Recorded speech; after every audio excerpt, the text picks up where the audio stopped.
И снова здравствуйте, мои уважаемые зрители. На дворе у нас заканчивается 3 марта и последний итоговый обзор, что произошло на фронтах Украины. И начинаем традиционно с южного направления. Пока десанта на побережье Черного моря под Одессой нет.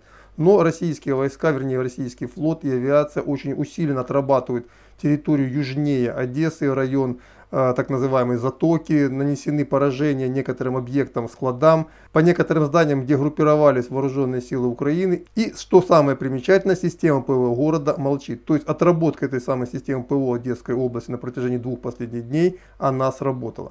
На севере Николаевская область, там пока никаких новых сообщений не было, но большие колонны российских войск выдвигались в этом направлении. И я думаю, что к утру информация о том, куда они продвинулись, появится. Но то, что этот прорыв для киевского режима считается очень и очень опасным, говорит тот факт, что для его прорыва были брошены буквально последние силы. Даже те несколько самолетов, которые на сегодняшний момент сохранились в ВВС Украины, они были брошены, и один из самолетов Су-25 был сбит. То есть пока информация такая, российские войска появились на правом берегу Буга, но куда конкретно не смогли продвинуться, новостей у меня для вас нет. Здесь у меня, к сожалению, информаторов нет, поэтому я анализирую то, что появляется в социальных сетях. По Кривому Рогу информация тоже старая, эвакуация южной части города продолжается и продолжалась сегодня на протяжении всего дня. Вечером была объявлена воздушная тревога. Окрестности города подвергались бомбардировке, то есть пока все идет по тому же сценарию, что и с другими украинскими городами. Мариуполь, сегодня с утра шла зачистка, ну вроде бы договорились, что в Мариуполе будет создан гуманитарный коридор. То есть пока говорить о том, что Мариуполь в ближайший день-два будет зачищен,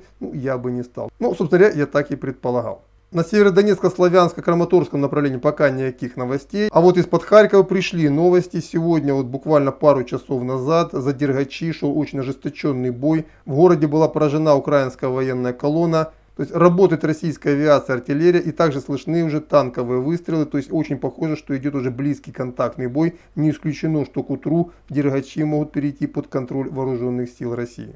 И также прояснилась обстановка в районе Первомайского. Здесь российская колонна закрепилась на восточных предместьях города. На протяжении всего дня подтягивала резервы, артиллерию, и уже вечером, по сути в сумерках, начался бой. То есть слышны артиллерийские выстрелы, танковые выстрелы, а также работает авиация. То есть все пока идет по сценарию Вознесенского. То есть завтра здесь ожидается серьезный бой.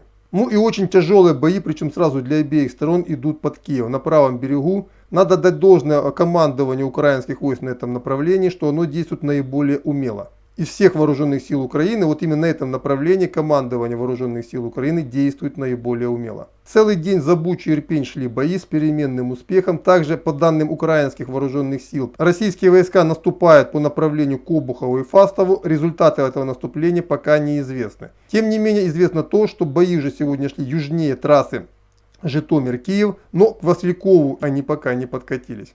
Ну и возвращаясь к окруженным гарнизонам украинских городов Черниговской и Сумской области, в Чернигове очень серьезные артиллерийские обстрелы. В Конотопе, где вчера было заключено перемирие, все тихо и спокойно. Вечером в Сумы накрыл удар, и весь город погрузился во тьму. И также было поражение Ахтырской ТЭС, и на сейчас город Ахтырка остался без тепла. Вот это примерно то, что происходит на фронтах. И не могу не сказать, ну, как бы это нельзя просто обойти мимо. Это последнее выступление президента Украины Зеленского, который вышел к журналистам абсолютно то ли обкуренный, то ли бухой. Я не знаю, под какими там препаратами он находился, но, по-моему, он был бухой в доску. И это президент страны, где идут боевые действия, а его армия, по сути, разгромлена. То есть, когда официальные власти в Киеве говорят, что все под контролем, все идет как надо, жители страны увидели, что их президент в самую ответственную минуту просто обреченно бухает. Ну и, соответственно, делает свои выводы. На этом по этой теме на пока все. Следующий обзор должен выйти завтра утром. До свидания.